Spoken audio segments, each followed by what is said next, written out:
mics and we are live, but we got to bring the Facebook groups in here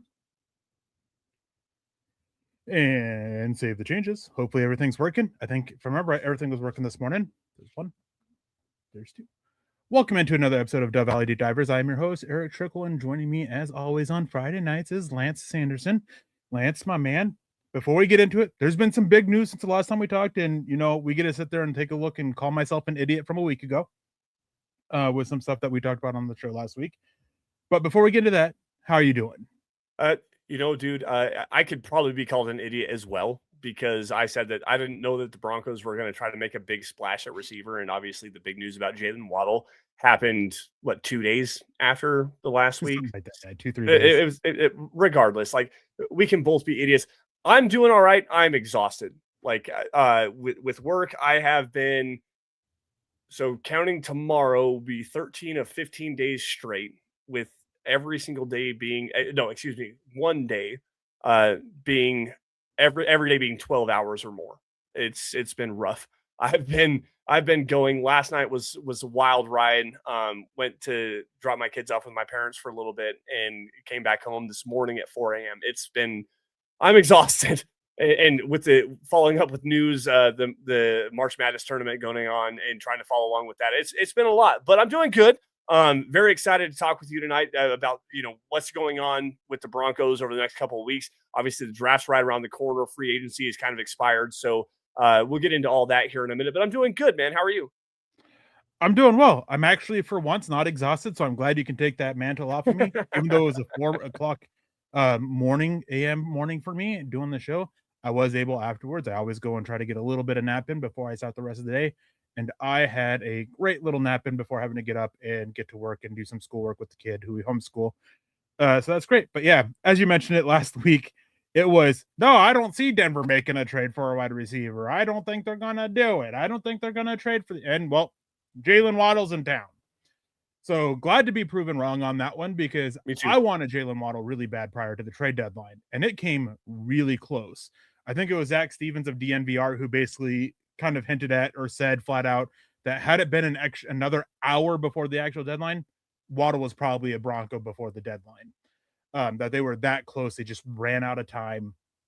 And that kind of coincides with some stuff that I heard, that things got close to the thing and Miami kind of pulled out of it. And, Buffalo was trying to work on it, but they didn't want to trade him inside the division to Buffalo. So Denver was that. And so it got pretty close to it. And well, now it's done. It seemed like things quieted down for a while, but picked back up at the scouting combine, and Denver kept it going, even as Miami was sitting there saying, nope, we have no intention of training him. Well, I bought into that, and I'm a fool for it. And it's lying season, so who knows what's actually true or not out there. But Jaylen Waddle, real quick, so we can get to saying hello to everyone in the chat. Lance, what are your thoughts about the trade for Jaylen Waddle? Well, first and foremost, everybody wants to say, like, this is a massive haul for Miami. Like, you get the 30th overall pick, you get a third rounder from the Broncos. I believe it's 94 is the pick they sent, and the pick swap in the fourth round. To me, what the Broncos did is actually tremendous, because they gave up the number 30 overall pick to take Jaylen Waddle. So they spent their first overall pick, or their first round pick, on a player that's tried, true, and proven, and a player that's going to accentuate this offense, while only giving up a third and then improving their draft position in the fourth round. If you look at it like that, guys, this haul really isn't that bad. They drafted Jaylen Waddle, gave up a third round pick to do it, and they moved up in the fourth round. I love it.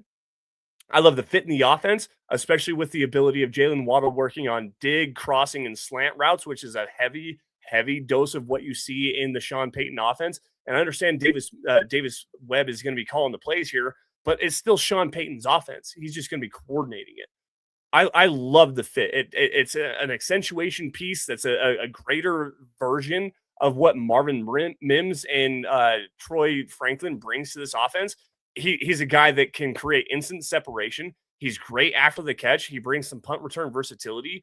And just when you need to have more explosive plays, like more consistently available explosive plays, you need a player like a Jaylen Waddle to drop into your offense. And to me, guys, like that was one of the biggest issues that they had. I mean, the tight end position, the running game, for sure, those definitely need to be upgraded. But when you're talking about a player that can not only take the top off, he can work horizontally over the middle of the field with speed. That's what you really, really desperately needed to add in this offense. They got a proven player, a guy that's great in the locker room. It's such a great fit, and I love the Broncos went out and didn't really give too much for a player of his caliber. Yeah, we'll definitely talk about more of that because there's a lot more we can get into with that trade and what Waddle brings and what Waddle does. We gotta say hello to some people in the chat here. We have David Pop Bear McGilrath coming in with a $2 super chat. Thank you, Pop Bears, and good evening, Broncos country. Hashtag Buckham ×3. Glad you can join us. We have Mblex coming in saying, I'm here to party. Welcome in as one of our many YouTube members over on YouTube. If you guys aren't a member yet, go to youtube.com/MileHighHuddle and become a member there. Pearl saying, hi, Gurus, just checking in. Hello to you, Pearl. Hope you're having a wonderful Friday night.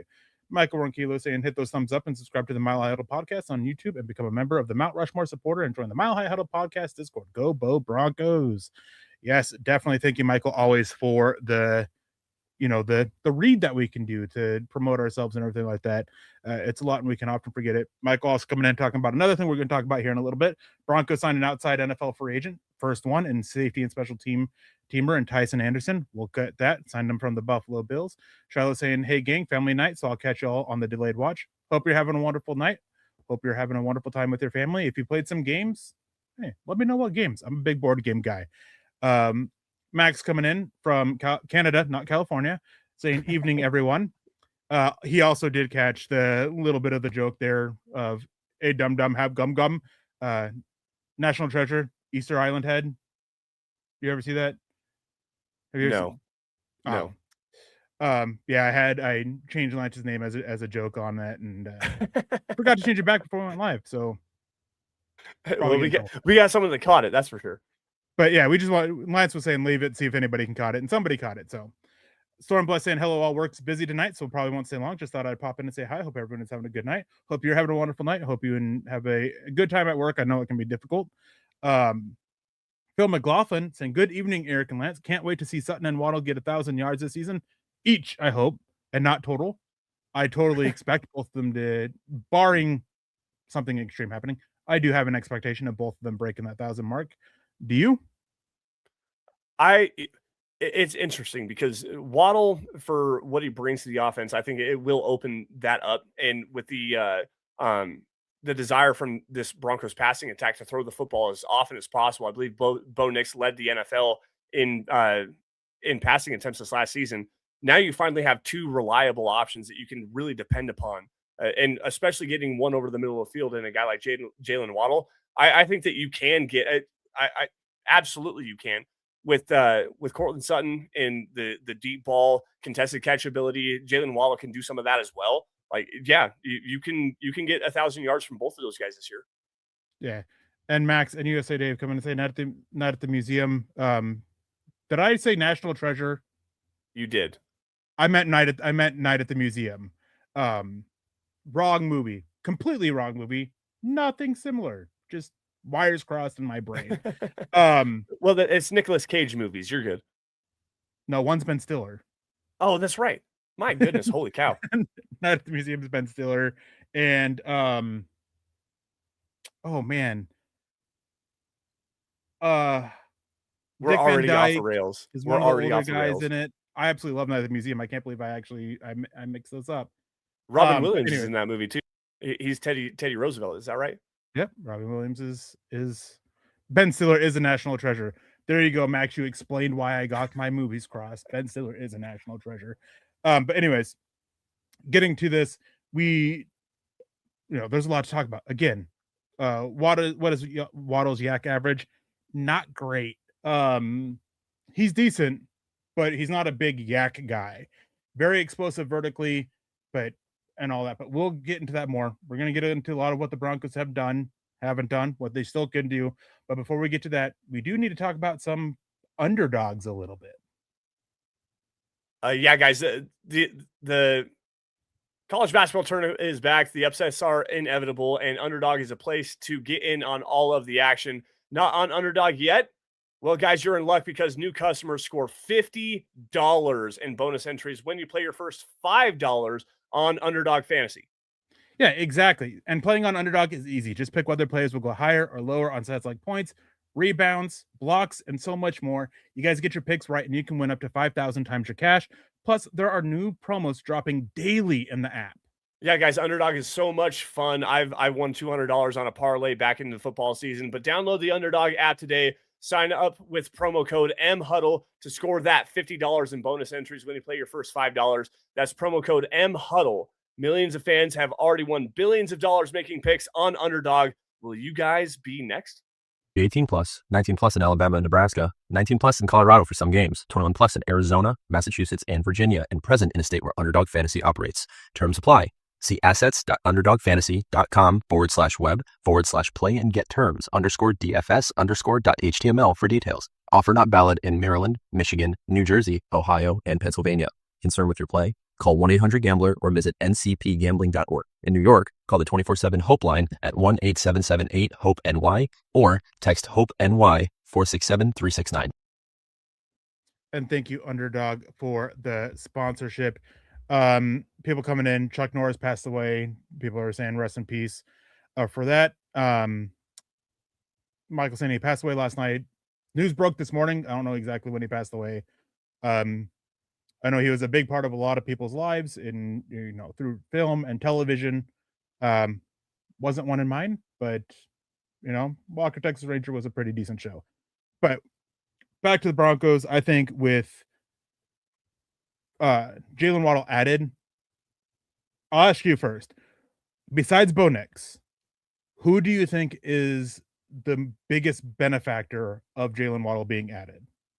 I think it's clearly Courtland Sutton, because you now drop him down a tier in terms of the weaponry factor within the Broncos offense. And I know that sounds crazy because Courtland Sutton is a quality wide receiver, but he's not a true wide receiver one, a guy you want to focus your offense through. That's just not his skill set. He's not a separator. He's not a guy he's reliable through every stretch of the imagination. He can work on digs. He can work on slants. He's obviously the contested catch guy, but he's not a guy that you really game plan your defense around. Jaylen Waddle, with the speed that he brings, his ability to not only take the top off of the defense, but work horizontally and work in crossing routes, work on slants, dig routes, even in the screen game. He has a 100% success rate on screen passes, though it's one of the lowest routes that he had ran at the Miami Dolphins. This is according to Matt Harmon at Reception Perception. He is capable of taking a football within 5 yards of the line of scrimmage and turning it into a 40-yard play. Courtland Sutton is not that kind of a guy. But what Courtland Sutton does well is he can work the middle of the field. And when you have a horizontal speed threat or a vertical speed threat, it opens up the entire offense to a guy like Courtland Sutton, who can be that reliable possession receiver in the archetype that he is. And to me, with Bo Nix obviously wanting to get the ball out quick, you can scheme up a lot of quick targets for a guy like Jaylen Waddle. You can take the ball out of Courtland Sutton's hands and accentuate that kind of a skill set. So to me, Sutton is the easy answer here. Yeah, I think it is Sutton. And, Sutton, he's on that wide receiver 1, wide receiver 2 cusp. So is Jaylen Waddle, right? He could be that wide receiver 1. We just haven't had to see it from him really because he's played with Tyreek Hill, who was their wide receiver 1. I think the biggest thing is defenses no longer can shade their safeties to Courtland Sutton. Because they don't have any respect for any of the other Broncos receivers. They now have to respect Jaylen Waddle with what he can do vertically, and that's going to help open up his game, and hopefully it helps open up Bo Nix's game, especially working with the middle of the field. Phil McLaughlin coming in, talking about another element. Waddle will help the running backs. Yeah, I mean, it's going to mean that they can no longer cheat their coverage. The safeties can't, to where they can play a little bit closer to the line of scrimmage because you have a guy who can take the top off the defense and be a reliable threat. Yeah, you had Troy Franklin who was able to do that, but he wasn't the most reliable. I mean, he was the second most inefficient wide receiver with over 100 targets in the NFL last year. Not great. And Marvin Mims, he also could do it, but he wasn't on the field a whole lot. So, yeah, it helps open that up. It helps pull those safeties back because they have to respect that speed that he brings. Now, on the same line of thinking, Lance, who is the guy who has hurt the most on this offense with the addition of Jaylen Waddle? It's Troy Franklin, point blank period, because I think that they play too similarly of roles. And everyone wants to talk about like Marvin Mims being traded or Troy Franklin being traded. If there is any receiver that's going to be traded, I do believe that it is Troy Franklin because of the duality of having a guy like Jaylen Waddle and a guy like Troy Franklin. Marvin Mims brings you not only like all pro level punt return versatility, but he brings you more gadget versatility. And I think that Sean Payton's going to value that. He's always had a gadget style player, whether it's a guy like Deveray Henderson. Lance Moore really doesn't match that, but Darren Sproles kind of role, if you will. And not to say that Marvin Mims is a true backfield player, but he can bring some stuff like that. He's shown the ability to carry the ball out of the backfield. You don't really want him to do that, but if you're going to talk about like reverses, screen game, a bunch of stuff like that, Troy Franklin doesn't bring that kind of versatility to this roster. And to me, I think that because of and because of the lack of development in terms of catching the football down the field, when we talk about like deep versatility with Troy Franklin, he's been one of the most targeted wide receivers in this offense, pushing the ball down the field, and has one of the lowest catch rates. Marvin Mims, at least in terms of bringing some verticality to this offense, has shown the ability to do that. He also shows better ball tracking ability, that ability in the backfield. So to me, I think that Troy Franklin is the one that's most likely to be, if nothing else, see his role reduced in this offense. Yeah, it's a bit tough because Troy Franklin did good things for the Broncos last year. But again, of receivers targeted with over 100 targets, he was the second to last in efficiency. Yep. There were a lot of issues with connecting reliably between him and Bo Nix, and everything that he brings, you just significantly upgraded in Jaylen Waddle, as well as getting more out of Jaylen Waddle than what Troy Franklin brings. Yeah, Jaylen Waddle isn't, a great blocker, but he gives a lot of effort there. Yep. And that's something that you don't really see out of Troy Franklin. So Troy Franklin is definitely on watch. Maybe they trade him, maybe they don't. But Sean Payton, at the end of the season, what's one of the things that he talked about? We have a logjam at wide receiver. It's hard to get Marvin Mims specifically snaps on offense. Well, you added to it. You didn't bring anybody else in. If it was a logjam then, didn't lose anybody, you trade for Jaylen Waddle, as good as he is, you now have a even bigger logjam there. So maybe it's Troy Franklin that's maybe they don't move anybody. If they don't, Troy Franklin probably gets a snap count. Troy Franklin, he is definitely on trade watch. I don't think a trade will happen until training camp, similarly to Devon Vele. A reminder, nobody thought Devon Vele would be traded last year at this time. Coming off the year that he had, some Denver, maybe they look to maximize their return of investment on Troy Franklin by getting a trade and return. I think they could be looking for the value of a late third round pick, which is probably a fourth round pick and then a conditional fourth, fifth round pick in the next year. And I think the draft can also be telling if maybe Marvin Mims is that guy with the value as a returner, but he's in that final year of his deal. And maybe they do get another returner in the draft and they are looking at it. Moving on from Marvin Mims. Not saying either one's the case. Just saying it's a possibility that needs to be set on the back of your mind. But the Broncos, they are in a position where they can still be kind of shopping these guys out there and see what they could potentially get. But speaking of shopping, when we first started the MHH merch store back in 2019, we weren't sure whether it was the right decision. Of course, everyone has thoughts like, what if no one buys anything, or what if it fails? It's never easy to overcome such uncertainty, but choosing to make the leap and launch the merch store was one of the best decisions MHH has made. When we were launching the MHH merch store, Shopify helped ease so many of our concerns with its expertise, helpful tools, and easy-to-use platform. We could not have succeeded without Shopify or your guys' support. That's right, guys. Like going back to when MHA started the merch store, 2019, I went to Chad talking about like developing the Dove Valley Deep Divers hats, trying to find a logo for our show. Shopify helped out a lot. They're the commerce platform behind millions of businesses around the world, and 10% of all e-commerce in the United States, from household names like Mattel and Magic Spoons to brands just getting started in niche brands like MHH. Get started with your own design studio, guys. With hundreds of ready-to-use templates, Shopify helps you build a beautiful online store that matches your brand style. What if you haven't heard about my brand? Well, Shopify helps you find your customers with easy-to-run email and social media campaigns. And if you get stuck, Shopify is always around to share advice with their award-winning 24/7 customer support. Yeah, it's time to turn those what ifs into cha-ching with Shopify today. Sign up for one of your $1 per month trial today at shopify.com/milehigh. Go to shopify.com/milehigh. That's shopify.com/milehigh. And thank you, Shopify, for the support. Now, real quick, I'm seeing some people talking about Troy Franklin in the chat, and just to I don't want to hammer the point away. Maybe he doesn't get traded.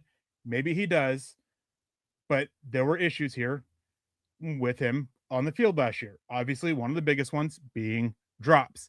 He had 8 drops last year, which of the actual legitimate receivers was the highest drop percentage. He tied with Cortland Sutton in raw drops, but still dropped 2% higher, 11% to 9%. Yeah, guys like Adam Prentice, J.K. Dobbins, Tyler Bidet, Jaleel McLaughlin, and Nate Atkins all had a higher drop percentage, but they had basically about half the total targets Troy Franklin did. Troy Franklin also had drops in big moments. He kind of made up for it with some big plays and big moments, but that is a concern. 8 drops in his thing, and then the issues that he had against man coverage. He was the worst wide receiver against man coverage last year, while being top 26 or so against zone. Yeah, it's something to be concerned about. And Jamar Chase and Justin Jefferson drop passes. It's only human. Yes, every receiver drops passes. Like, it's going to happen. Well, unless your name's Larry Fitzgerald, right?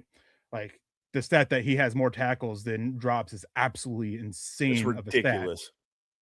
It's my favorite The stat in the issue NFL. is when it's a consistent problem, and when raw drops are not the number to look at. It is the drop percentage.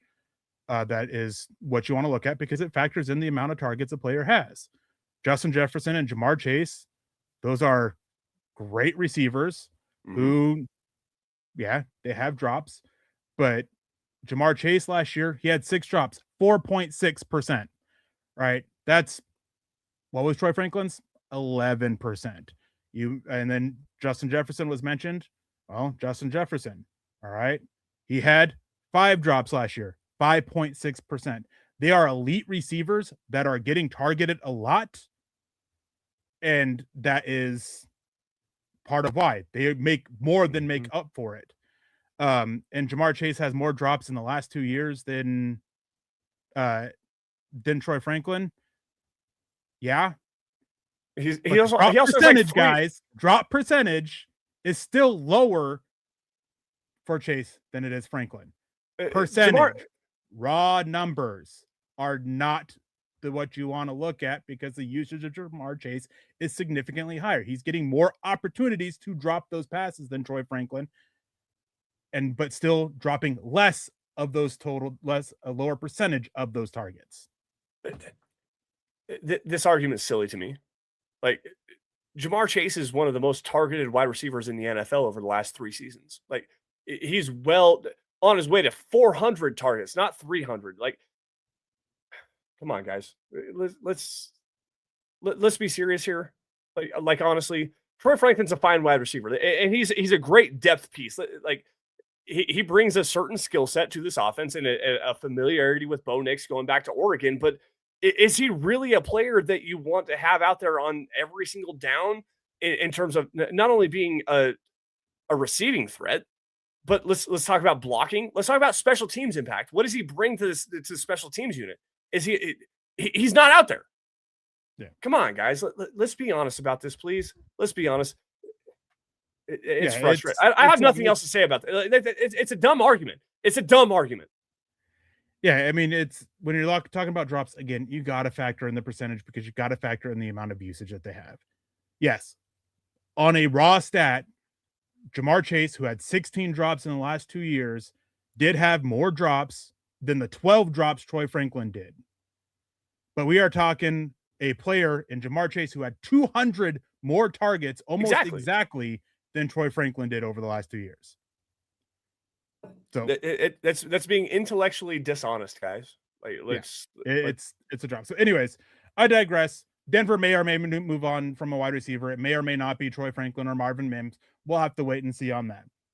Moving on to the other move they made. Denver, well, they pretty much signed all their own guys. Michael Burton, he had a visit with the Cleveland Browns today. Good for him. But they did lose John Franklin Myers and PJ Locke. Now, PJ Locke is the one of importance here. He was their number 3 safety and a core special teams player for them for a few years. They went in and got Tyson Anderson from the Cincinnati Bengals, who's been a core special teams player for them for a while. He's only played 65 snaps on defense. 64 of them came this last season. He's a really good special teams player. They went in and brought him in to replace PJ Locke on special teams. But it goes a little bit more than that. Before I get into that, Lance, what are your thoughts on Denver bringing in Tyson Anderson to replace PJ Locke? Well, so I haven't got a chance to study Tyson Anderson's tape by any stretch of the imagination. When you're talking about a lower level special teams piece, it's hard to take the time to do that. But it goes into one of my bigger takes here that going into this offseason, the safety position has been one of the bigger needs that nobody really wants to address. I mean, Brandon Jones is coming back. Obviously, I have Talanoa Hufanga, who was one of, if not the best, one of the best free agent pieces that the Broncos signed this last season, turned into a defensive leader immediately. Brandon Jones is a high-quality single high safety if you want to play him in that role, and he's versatile. He can play downhill if you need him to. Coming off that torn pectoral muscle, he's on the last year of his deal. So if the Broncos want to move on from him, I believe they saved $7.2 million against the salary cap. You lose PJ Locke in free agency to the Dallas Cowboys. Devon Key resigned on I believe it's an exclusive rights free agent tender. But Delaren Turner-Yell is in the last year of his deal. JL Skinner's last year of his deal. Devon Key still on that exclusive rights free agent tender, last year of his deal. You need to add safety depth, point blank period. And I think it's one of the biggest needs. And that's why I don't think it's crazy for guys like Mel Kiper Jr. or Jordan Reed of ESPN or James Palmer saying that the Broncos were interested in guys like Emmanuel McNeil-Warren at the 30th overall pick. Now that's not a potential option because the Broncos just traded a 30th pick for Jaylen Waddle. They still need to add safety in some way, shape, or form. And to bring in a guy that has some special teams versatility, like you said, he's not a guy that plays on the defensive side of the football very much. It's just a prudent move is what it is to me. Like you need to bring in depth because you don't know how this room is going to shape out in the next 3 years. Eric, you and I talked about it last week. Going into the draft is always it's not what can you do for me right now. It's how we build this roster in the next 3 years, maybe the next 5 years, especially when it comes to first round picks. In the next 3 years, you're completely transforming this safety room. To bring in a guy on, yes, it's a 1 year deal, but at least you solidify the depth of the unit. You have to make a move like this. Yeah, I will say one thing. Delaren Turner-Yell is not under contract with the Broncos. 2025 was his last year under contract. That's right. Yeah. But your points still stand. Also on this, with PJ Locke on, Devin Key is set to be that third safety right now. I don't think it's going to be Tyson Anderson unless he comes in and blows them away with 65 snaps, picks up the defense, and really does blow them away. He's a big athlete. I don't think JL Skinner is going to be that number 3 safety, not for the role that they kind of play. I think he's going to be the primary backup to Talanoa Hufanga, with Devin Key as that third safety and primary backup to Brandon Jones. Denver has typically that third safety sees a decrease of snaps. Now, the 2 top most snap getters on special teams last year, both of them over 350, I believe, were JL Skinner at number 2 and Devin Key over 400 snaps. Well, a few years back, when PJ Locke really emerged as a special teams ace, he was almost 400 snaps that year. And then the following year, he got cut down because he had a bigger role. He was at third safety. He cut down to about 200. And that's about how many snaps he had last year. So Devin Key, if this trend with the Broncos continues, Devin Key is probably going to get a few less snaps. And then Tyson Anderson's probably there to pick him up. And he's a versatile special teams player. He can be your personal protector on punt teams. He can be your gunner on punt teams. He can be one of your outside guys on punt returns, one of your gunners on kick returns. He brings a lot of versatility to it because he's a big athlete. This morning, Nick and I were talking about it. We both liked him coming out of college. Hey, you mentioned Emmanuel McNeil-Warren. Denver still gets themselves a Toledo Rocket, right? That's where he went. We liked him. I had an early 4th round grade on Tyson Anderson coming out because he's a big athlete. And big athletes are, and especially defensive guys on the defensive side of the ball. Guess what? You can fall back on. You can typically bet on them hitting on as a special teams player, and that seems to be what he did. So yeah, I like the move. It's not a big splash. Denver still has plenty of, ability to go make some splashes. Talking about this before, there's this morning, they're still sitting about 19 million in salary cap space. And I know a lot of people are worried about how much they have to save for the draft class.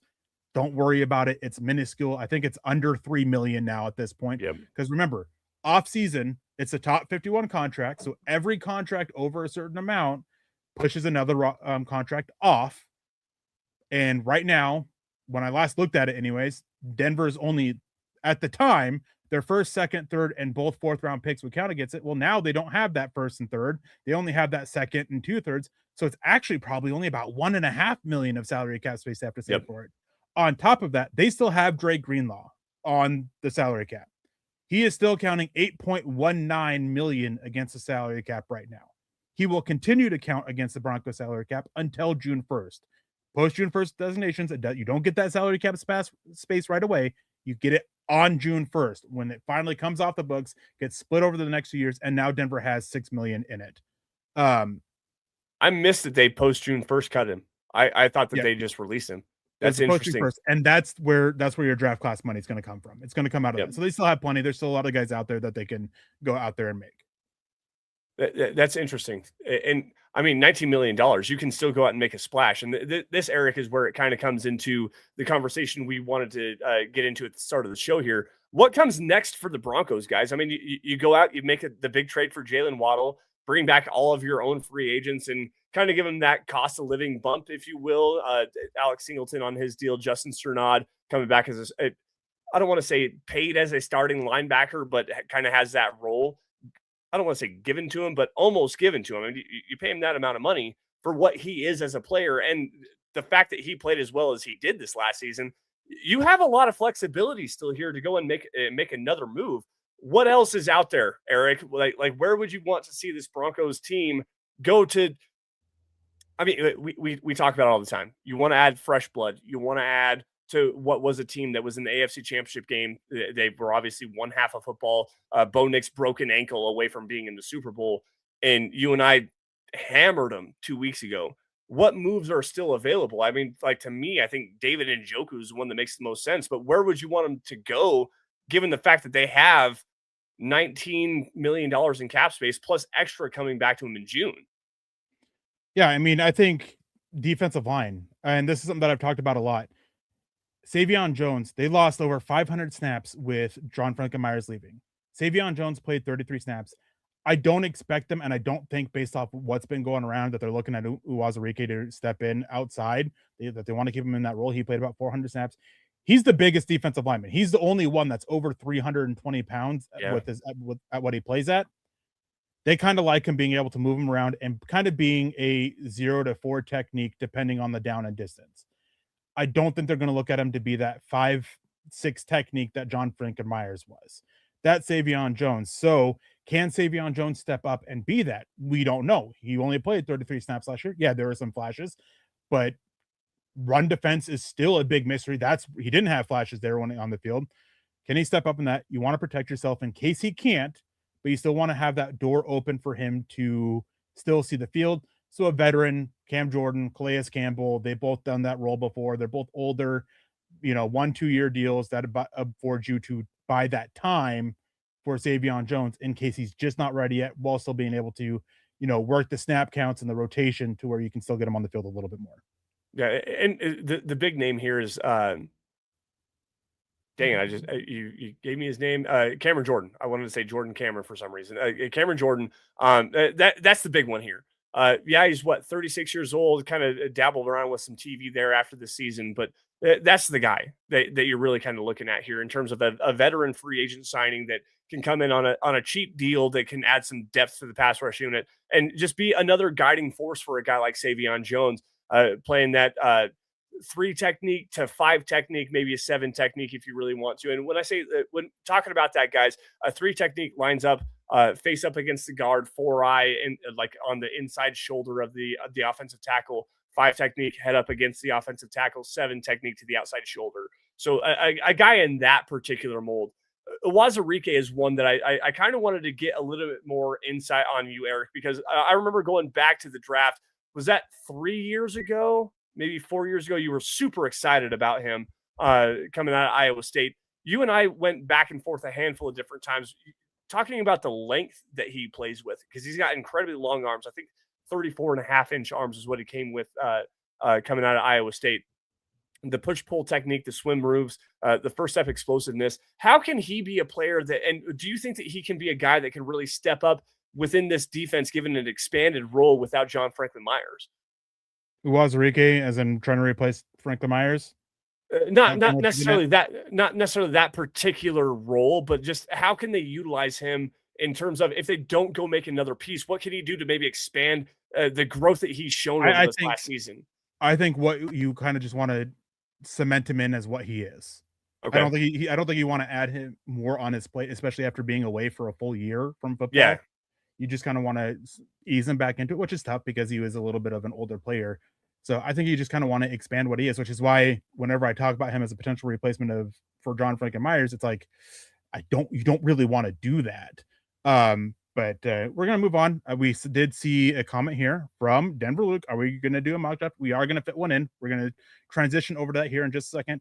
Big E Broncos saying it's $2.8 million is what they have for the draft class, so they don't make any more trades. Actually, it's not. I actually did the math while Lance was talking, which is part of the reason why I didn't fully hear what he said.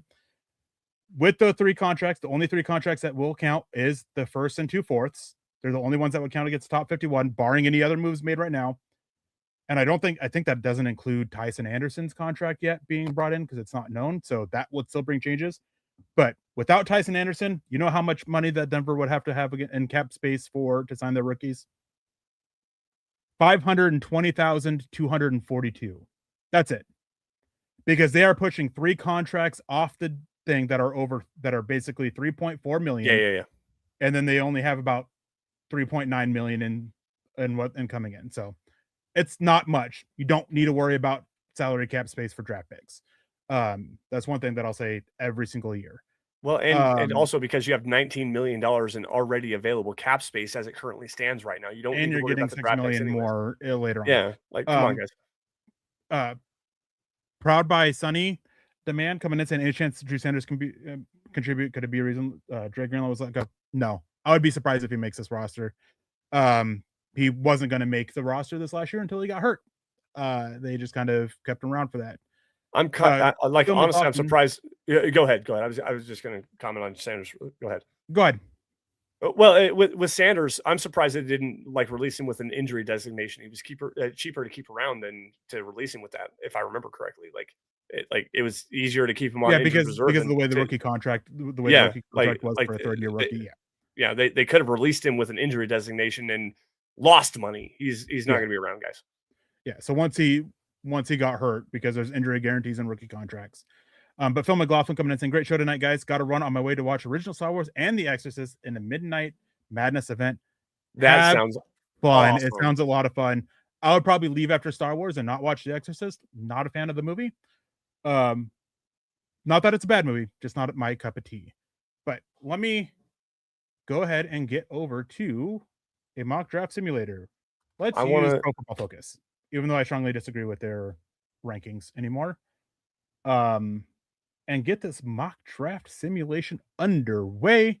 I'm going to grab a comment really fast here. Glenn Ashley agreeing with me, saying, I think that if AJ Halsey, Kamari Rams, and Jalen Kilgore and Bud Clark will be coming to the calculation in the 3rd and 4th round. Talking about the safety room for this Broncos team. AJ Halsey is a player out of LSU that I really, really like for the Broncos. I mean, you talk about the Broncos' inability to take the football away. AJ Halsey really brings that versatility. He can do that. He's always consistently around the football. Kamari Ramsey is a player that I'm hit and miss on. I think he's better more as a box safety than like a free ranging safety. Jalen Kilgore, same way. Bud Clark is a guy that I have my eyes on in the 4th round, 4th or 5th round. 11 interceptions at TCU over the last couple of seasons. That's ball versatility. That's ball skills. A guy that wants to go and create turnovers. AJ Halsey, Bud Clark, those guys would be tremendous in Denver. Eric, what do you think?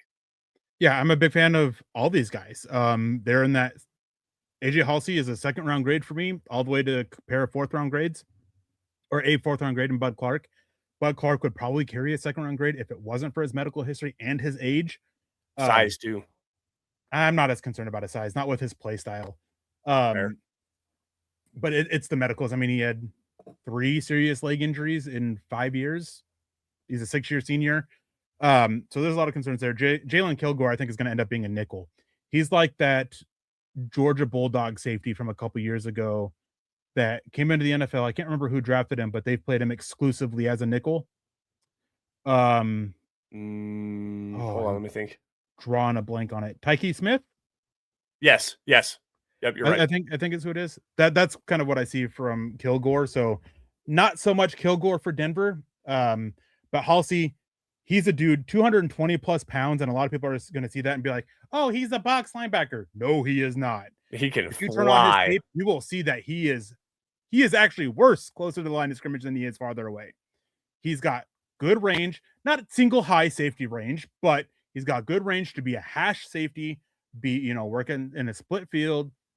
Really can create some creative looks with what they do with Talanoa Hufanga and what they can do defensively with trying to bait quarterbacks. It can bring about some more versatility with the coverage scheme, which Vance Joseph, that's probably one of the biggest weaknesses Vance Joseph has with his coverages. Teams start to figure it out. It's why late in the season, we see the coverage units start to struggle a little bit and since he's come to Denver. It's because teams figure out his coverage unit and it doesn't have a lot of versatility, doesn't have a lot of variance to it. Doesn't have a lot of guessing against it of what's going to happen. So that's Halsey is a guy that can help bring that, and Bud Clark can help that in a different way. So I am a big fan of safety. I was a big fan of Emmanuel McNeil-Warren as well before Denver went and traded those away. But it is mock draft time here. Let me get it all set up on our end.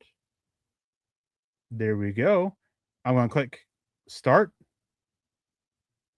Why is it not going? Uh-oh. I did something wrong. Okay. Let me go. Oh, it's set to all already. Why is it? That's weird. There we go. Now let's start the draft and get into it. I don't want to make the picks for every team. I just want to make the picks for the Broncos. Well, I wish that there was a better way that we could do their window here, but Keontae Scott, a nickel corner, Traden Stukes, a nickel, Joshua Josephs, pretty much a pass rush specialist, Derek Moore, Josiah Trotter, Dennis Sutton, Davison Igbinosun, who's a man corner that can play outside, Grayson Halton, who is one of those guys, very similar build and makeup to John Franklin Myers. Yes. Talking about him. Antonio Williams, Mike Washington Jr. give Denver some oomph in the running game, a replacement for J.K. Dobbins, somebody who can bring power and some decent receiving. Fumbling is a bit of a concern, but he did improve on that list last year. Big Citrus, Dominic Orange, Elijah Surratt, route runner, Keelan Rutledge, a guy who can potentially replace Ben Powers after this season. Or maybe, Denver cuts Ben Powers during camp and saves themselves some money. That's always an option. Max Clare, those are some of the options. So Lance, which way are you thinking here? And which way are you guys in the chat thinking? Yeah, this is really fun here because Keontae Scott, Traden Stukes, Joshua Josephs, Derek Moore. More would be fun is in terms of like an edge setter for the defense at the that you don't really have right now. So that would be all right. Scroll down here really quick because the first and foremost, obviously, Grayson Halton would be fun as a John Franklin Myers replacement. It's Mike Washington Jr. here, dude. I was going back over his tape the other day that the contact balance, he doesn't play with the explosiveness that you showed that he showed at the combine in terms of like running a 4.33, the 3-cone and everything he did at the pro day. You need a player like this. The contact balance that he plays with, the vision, he has some creativity to him too as well. A solid receiver out of the backfield, though not asked much to do that at Arkansas. Like it's Mike Washington Jr. here, or was Josiah Trotter on the board too? Yeah, Josiah Trotter was one of the options. It's between those two guys. Like, quite honestly, to get another downhill presence in the running game for this defense, I lean Mike Washington Jr. here in a big way, man. I'm a huge fan. We have chat all over the place. We have a couple of Jeremiah Trotters, Max Clare, Dominic Orange. We have a lot of things, but as I said this morning, I am in the process of building up my big board, and I actually have my position rankings, and I have my big board completed through the 4th round. Highest player here, it's Mike Washington Jr. He is, and it's pretty darn close. Derek Moore is just 3 spots below him. Then you have Traden Stukes is my number 61 overall player. Mike Washington is my number 55. Derek Moore is 58. Grayson Halton is 64. Danny Dennis Sutton is 68. Max Clare is 71. Then you have 72 in Igbinazin, 73 in Jeremiah Trotter. So a lot of guys right there. Orange is a couple players after that. So going off that board, Lance, with what you said, and now we're starting to see some more Mike Washingtons here in the chat. Here it comes. Here it comes. We are going to be going Mike Washington Jr. He's big. He's a lot. He answered the biggest thing for me. I was a guy that was like, okay, maybe round 4, round 5, but I wanted to see the explosiveness and the burst. He answered those questions on it. You don't see it consistently on tape, but he proved he has that in him. That helps him out a lot. Fumbles are still a concern. He did improve it a lot. He has a 51 every 54, 55 fumble rate in his career, but the last 2 years, it's like 1 every 90. So the fumble rate is really hurt by what he did early on in his career. So I'm not too concerned about that. He's a good enough receiver. He's a good enough blocker. You can sit there and do a lot with him as a runner. J.K. Dobbins with his issue staying healthy and his contract, like you can get out of it after this year. All that points me towards Mike Washington. But the biggest thing for me here is he's the best player left on my board at a position that is not great in this class. I have 3 running backs with top 100 grades here. Mike Washington at this point is actually valued because he's graded higher. Well, and a big thing here, guys, is we talked about a couple weeks ago, value positions, position versatility, and like how you attack the draft. And obviously, like the value positions are ones that are like way harder to find in the draft. And running back typically seems to one that where you can find a guy in the 5th, 6th, 7th round to round your room out. And like with Mike Washington and this running back class, it's so hard because there's no high quality players, even in the 5th, 6th, 7th round. That like there's no one there that you really want to like lay your hat on. And given the state of the Broncos' current roster, like you're talking about, what holes can you fill? Best player available at a position of need. And when it comes to Washington, he fits everything that you want in this Broncos offense. I mean, he runs well behind the tackles. He's great in pass protection. He's going to be a guy that has some versatility for you. He's also very durable. He's, I believe he's played 44 games or something like that at the collegiate level without having any injury issues. So like when you're talking about position scarcity and positions of need, positions of value, what you need to bring on your roster to tie all that together, Mike Washington might be the best player on your board at this particular point. So like it makes a lot of sense to go in that particular direction. Now, moving on here to real quick, I wanted to grab this. Moo Breezy coming in. Who would be the number 2 behind Dobbins from Harvey and Washington? They both would. It is a running back by committee, and that's kind of the way you have to go. Even though you're paying J.K. Dobbins $8 million this year, his injury history, you got to keep him on a limited snap count to try to get him through the season. And you're probably talking 15 touches a game. RJ Harvey, he can be that passing down back. Mike Washington come in there and spell and be that guy to take over. So you're looking at it pretty much a similar split last year before Dobbins got hurt between Dobbins, Harvey, and Tyler Bidet, except instead of Bidet, it's Mike Washington and maybe, some slight adjustments there. Yep. But getting back to this, we have Markel Bill. He's the top player left on the board, 101 on this. Michael Trigg, a tight end out of a big slot tight end, offers nothing as a blocker, working in the slot. Dante Corleone, the Godfather, a big nose tackle. Deontay Lawson, Caleb Proctor, who is a John Frankenmeyer's type. I mean, I mentioned it with Grayson Halton. It is almost a 1-for-1 match when you look at the size and athletic testing between Caleb Proctor and John Frankenmeyer's. It's almost a 1-for-1. DeJon Stribling, don't really need a wide receiver. Will Lee, if you want to look at a potential outside corner, depending on what happens with Riley Moss and Jaquan McMillan, even with Jahdae Barron. Brennan Thompson, if you wanted to add even more speed to the offense, which I doubt. Bud Clark, safety that we talked about earlier, he's still there. And remember, we have 2 picks within just a handful. We have 108 and 111.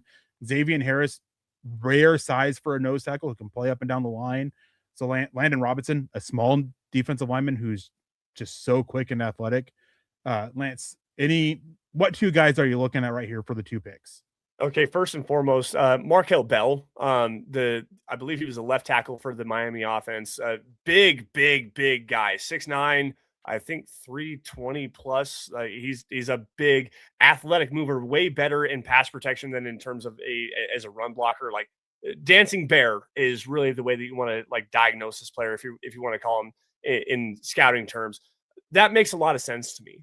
And the reason why is because the Broncos haven't spent a pick on offensive tackle since Garrett Bowles. And I know they just restructured the contract of Matt Pert the other day just to open up a little bit of salary cap room. I'm interested in this particular direction here to give you a – go ahead. They didn't restructure Matt Pert's deal. That is a true pay cut that he took. Oh, he is really? Getting less, he is getting less money for a chance to compete and stay in Denver instead of being cut and losing out on all of it. So it is a true pay cut that Matt Pierre took. Right. And I mean, Garrett Bowles is what, 33, 34 years old now, I believe. And obviously had that contract extension a couple of years ago. 32, 33 years old with Garrett Bowles, despite being one of the best left tackles in May.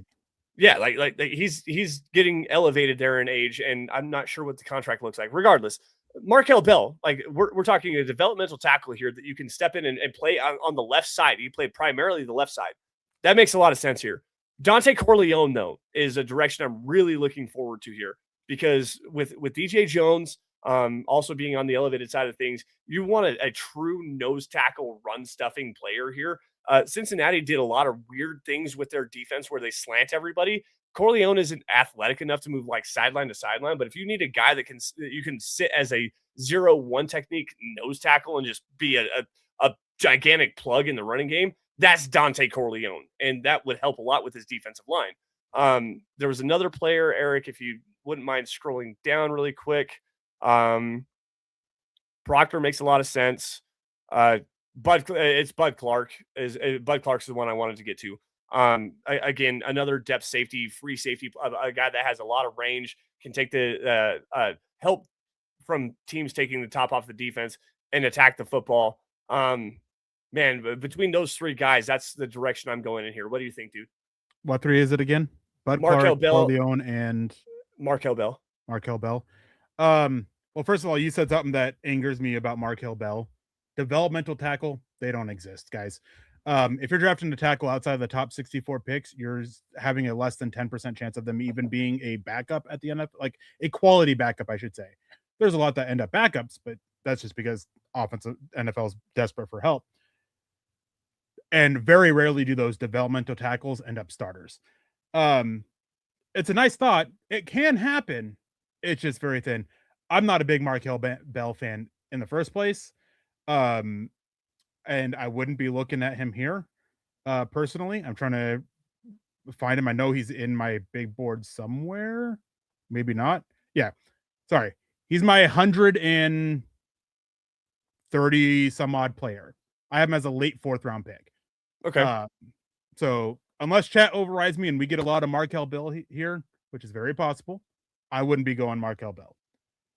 I wouldn't be considering Michael Trigg, even to upgrade over Ingram, because I really question his movement as a route runner at the NFL level. He is so tall and so leggy. He can struggle with his breaks, which makes it very easy for defenders to jump his routes. Dante Corleone, I am all for getting a big nose tackle, a true nose tackle, something Sean Payton has looked for. Medicals are concerned. He suffered some blood clot issues over in 2 years ago, I think it was. So that's something to keep in mind. Deontay Lawson, physical traits are there. but is it mental? Is it there mentally?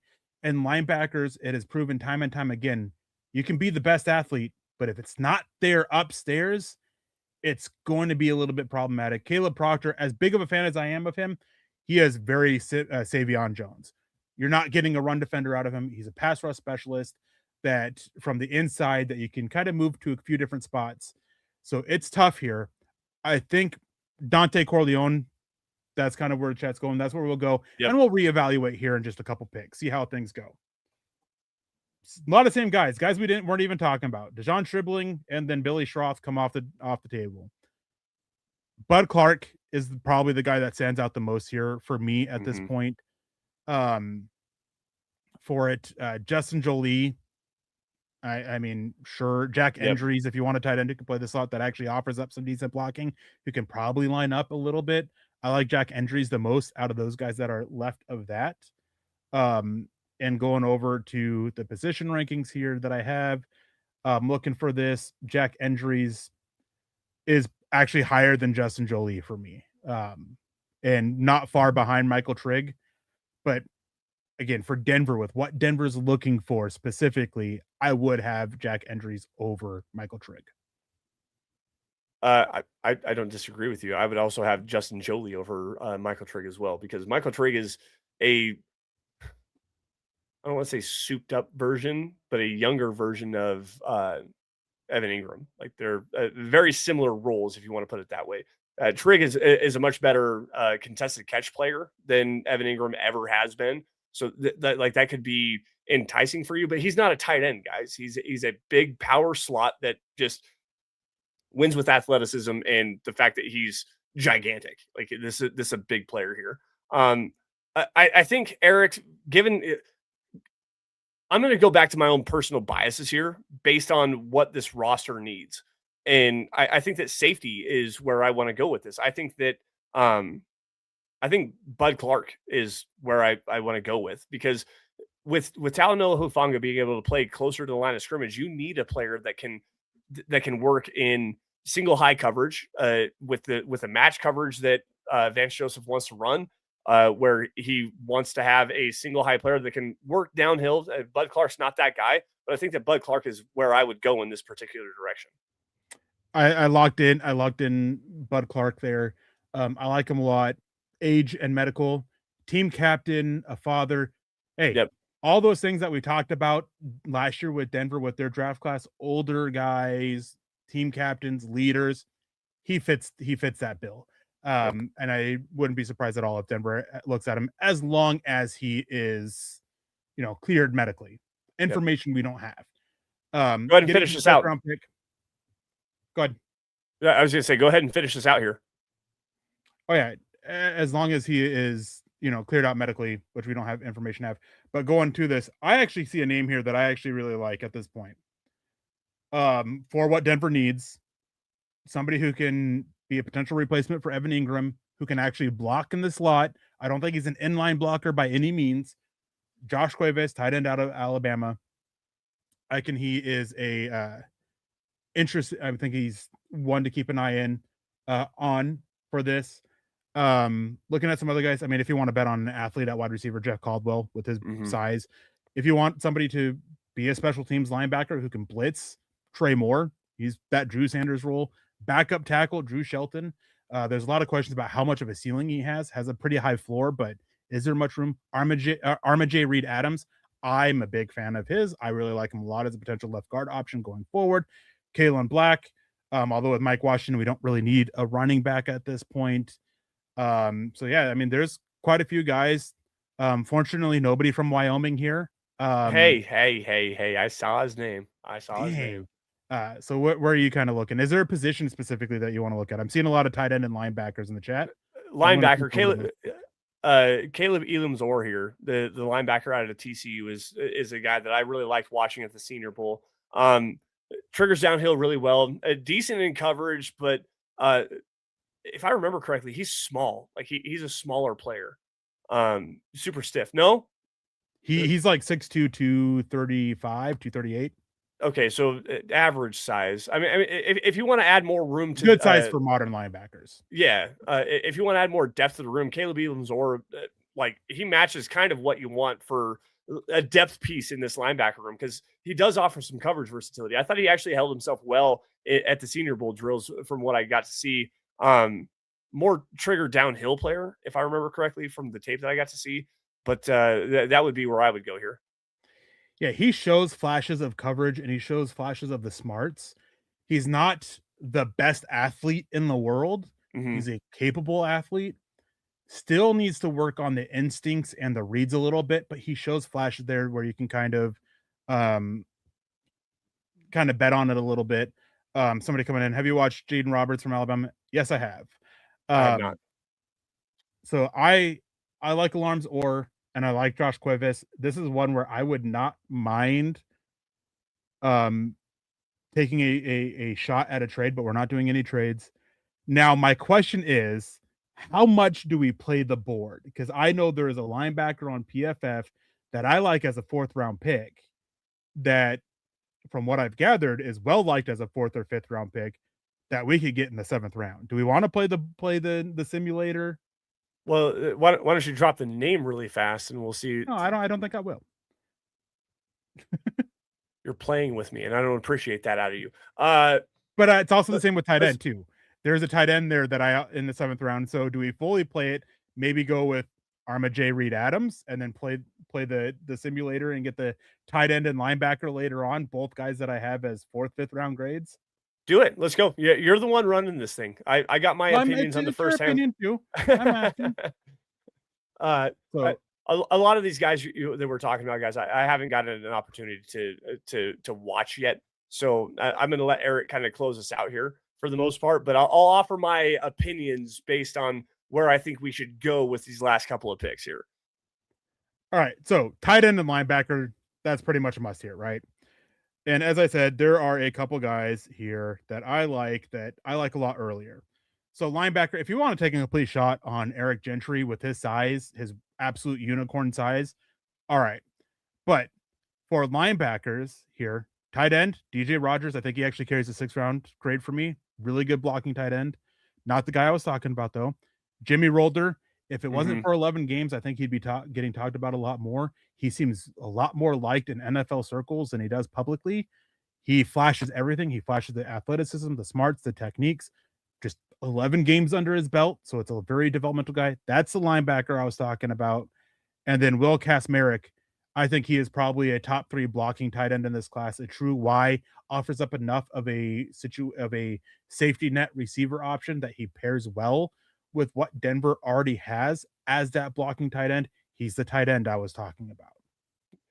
I really wish that Riley Nowakowski was still available from the University of Indiana. If you want to talk about a true H-back guy that can play behind the line of scrimmage, you can line him up on the end of the line of scrimmage as a blocker, throw out some versatility as a receiver. That would make a lot of sense here too. Went the pick right before. Damn it! Oh, you're right. Oh my goodness, that would have been such a great pick here too. Kasmerick is I've seen enough of Max Clare and watching that Ohio State offense that I would go in that direction here. And Holder for our next pick here makes a lot of sense if he's still available. Like that makes a lot of sense to add special teams versatility. You want to bet on an athlete? Jimmy Holder is a hell of an athlete. Like I would go in that direction. Athletes, smart guys that play with good technique. You may not be the greatest player in the world in terms of playing on the defense, but you're in the 7th round here. You need to find somebody. I saw Jalen Catalon's name. That interests me. Chip Trayanum. There you go. Add that to the running back room. Let's see here. You just got done talking about betting on athletes. Right? Who's the top guy left on the board? Taylor Green. I was going to say that Taylor Green would be if you want to bet on an athlete. And given if Sean Payton, sorry to interrupt, if Sean Payton wants to get creative with quarterback, with a guy who can do a lot, bet on the athlete. He's Taysom Hill. You can do literally anything with him. He's a faster version of Taysom Hill. Exactly. He's bigger. He's faster. He has a better arm and I think better accuracy too in terms of like quarterback play. Throw him the football and let him run with it a little bit. Like you could. I'm here for that life. Absolutely. If you want to turn Taysom Hill into the next version of Taysom Hill, Absolutely. Like go ahead and do that. I mean, end the draft there. Put it on the board. Oh yeah, we got to. Time's up. You've hit that time. Bet on the athlete. That went way faster than I thought it was going to. Yeah. Oh, Michael Trigg over Trey Clark. Yeah. Pro Football Focus has the hots for Michael Trigg. I say that with love and kindness. Yeah, I'm not surprised. D pluses. I don't like Pro Football Focus's grading system at all. But bet on athletes. Mike Washington, really good athlete. Dante Corleone, good athlete for his size. Bud Clark, athlete. I'm a J. Reed Adams, good athlete for his size. Rolder, good athlete. Taylor Green, good athlete. Will Kasmerick, decent enough athlete, but a very capable blocker. Like targeted needs that were very specific for what the Broncos need. Go ahead and drop your grades here in the chat. Lance, real quick, because we only got like 5 minutes, and that includes a wrap up. What's your thoughts? I like it. Like you said, bet on the athleticism. You add a running back to the room, get a safety to add into it, another guard to build up the offensive line depth, tight end to go back behind Adam Troutman. Maybe you can get a David Njoku in free agency or shortly after the draft to help with that. Linebacker depth is another big thing. Taylor Green is a very intriguing prospect. I like this. It's a different direction. It's very different direction than what we've seen from a lot of Broncos fans. And it opens up conversations, which is something that we need to do in terms of being better draft analysts and better content creators. Find different names to talk about because everyone wants to talk about the same names over and over and over again. And I like it. But with that said, guys, I'm going to let you guys go. Eric, you can close the show out. You all stay safe and take care. Have a great rest of your weekend. And as always, go Broncos. Yeah. So as we close out of here, Taylor Green said he doesn't want to switch positions. He can say it all he wants, but if that becomes his final shot, if that becomes his last shot, you kind of got to do what it is. And he can still train him as a quarterback while getting other stuff out of him.